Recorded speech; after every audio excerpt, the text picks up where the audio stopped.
俄乌局势持续升温，西方国家不但不帮忙降温，还继续拱火。西方多数民众都看不下去，认为想要和平，必须停止拱火。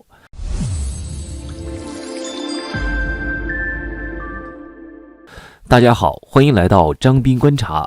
俄乌冲突什么时候才能结束？此前欧盟认为冬天一到，恶劣的天气加上武器库存的消耗，俄乌就不得不快速停火。可俄乌冲突持续至今已经10个月了，却还是没有一丝结束的迹象。这场冲突已经成为了21世纪的标志性事件，国际秩序发展或因此而改变。这场冲突带来的影响必然是深远持久的。俄乌冲突可能成为西方霸权的终结，也可能建立全新的国际秩序。俄乌冲突没有在冬天结束，就是因为北约一而再再而三地对乌克兰提供军援。只要北约国家停止拱火，这场战争就能宣布结束。据环球网报道，北约秘书长斯托尔滕贝格在接受英国采访时公开呼吁向乌克兰提供更多的武器。他认为，只有乌克兰的胜算更大，俄罗斯才会迫于压力重新谈判，而乌克兰的谈判成果也取决于冲突形势。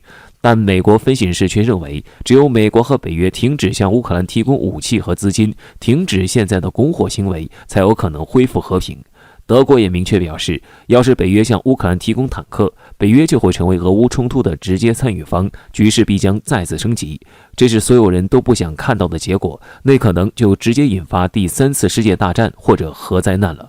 北约坚持对乌克兰军援，西方多数民众都看不下去。据英国民调结果显示，有将近一半的德国人都反对向乌克兰提供德国制造的坦克，只有1/3的人支持向乌克兰提供德国的坦克。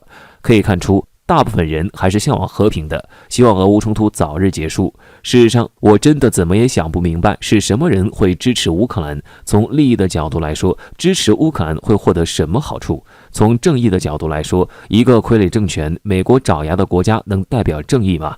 不仅如此，战争持续引发的粮食危机和能源危机，也让世界各国人民的厌战情绪越来越高。显而易见的是，北约和美国出于政治目的，所以继续拱火俄乌冲突。毕竟，只要俄乌冲突持续1天，美国的武器就可以多卖1天，谁也不会跟钱过不去，更别说唯利是图的美国。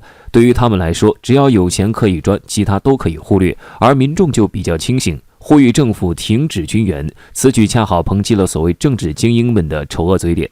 历史上，俄罗斯每次战争赢得的胜利都是靠冬天的寒冷，这次也不会例外。美国和北约花了这么多的代价援乌，只怕结果是俄乌正在最困难的冬末强盛之时，俄罗斯却一举将乌克兰收入囊中。